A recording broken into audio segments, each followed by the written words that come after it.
কলকাতার উপকণ্ঠে এক বিশাল ভগ্নপ্রায় জমিদার বাড়ি।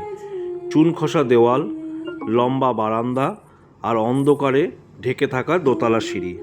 বহু বছর ধরে বাড়িটা ফাঁকা পড়েছিল। এই বাড়ির গৃহবধূ ছিল মঞ্জুলিকা। নরম স্বভাবের, নাচে পারদর্শী, পায়ে সবসময় ঘুঙুর বাঁধা থাকতো তার। সন্ধ্যার পর উঠোনে দাঁড়িয়ে সে নাচ করত, আর সেই ঘুঙুরের শব্দে ভরে উঠত চারিদিক। কিন্তু তার স্বামী অন্য এক মহিলার প্রেমে পড়ে যায়। ধীরে ধীরে মঞ্জুলিকার জীবন নরকে পরিণত হয়। এক ঝড়ের রাতে বাড়ির ভিতরে ঘরে দরজা বন্ধ করে তাকে আগুনে পুড়িয়ে মারা হয়। সেই রাতের আর্তনাদ নাকি এখনও দেওয়ালের ভিতরে আটকে আছে। বছর কেটে যায়, জমিদার বাড়িটা বিক্রি হয়। নতুন মালিক কনস্ট্রাকশন শুরু করে, পুরনো অংশ ভেঙে আধুনিক রিসোর্ট বানানোর পরিকল্পনা করে। মজদুররা দিনের বেলা কাজ করত, আর রাত হলে ওই বাড়ির বড় হল ঘরে শুয়ে পড়ত। প্রথম রাতেই তারা শুনল ঝুম ঝুম ঝুম, ঘুঙুরের স্পষ্ট আওয়াজ।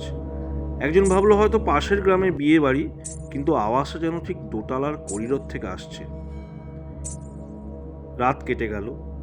দ্বিতীয় রাতে তারা টের পেল বাতাসের এক অদ্ভুত গন্ধ, পোড়া শাড়ির গন্ধ। একজন মজদুর চিৎকার করে উঠল, ওই দেখ, সিঁড়ির ধারে আগুন জ্বলছে। সবাই ছুটে গেল, কিন্তু সেখানে পৌঁছে দেখে কিছুই নেই, শুধু দেওয়ালে একটা কালো ছায়া, যেন কেউ আগুনে দাঁড়িয়ে আছে। হঠাৎ করিডোর জুড়ে ভেসে এলো এক নারীর আর্তনাদ, বাঁচাও বাঁচাও।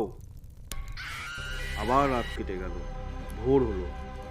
পরের দিনের গল্প, তৃতীয় রাতে এক মজদুর সাহস করে মোবাইলের আলো জ্বালিয়ে দোতলায় উঠে যায়।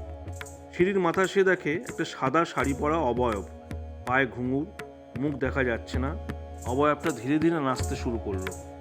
সে একই রকম আওয়াজ, ঝুম ঝুম ঝুম। হঠাৎ তার শরীর জ্বলতে শুরু করলো আগুনে, তবু সে নাচছে। মজদুরটা চিৎকার করে অজ্ঞান হয়ে পড়ে গেল। পরদিন থেকে আর কোনো মজদুর রাতে ওই বাড়িতে থাকতে রাজি হয়নি। কাজ বন্ধ হয়ে গেল। গ্রামের লোকেরা বলে মঞ্জুলিকার আত্মা নাকি এখনো শান্তি পায়নি। সে প্রতি রাতে নাচে, নিজের শেষ রাতের স্মৃতি মনে করিয়ে দেয়। আজও মাঝরাতে যদি কেউ সেই জমিদার বাড়ির পাশ দিয়ে যায়, তবে শুনতে পায় সেই একই রকম আওয়াজ, ঝুম ঝুম ঝুম। আর বাতাসে ভেসে আসে পোড়া কাপড়ের গন্ধ, কেউ যেন এখনো আগুনে জ্বলছে।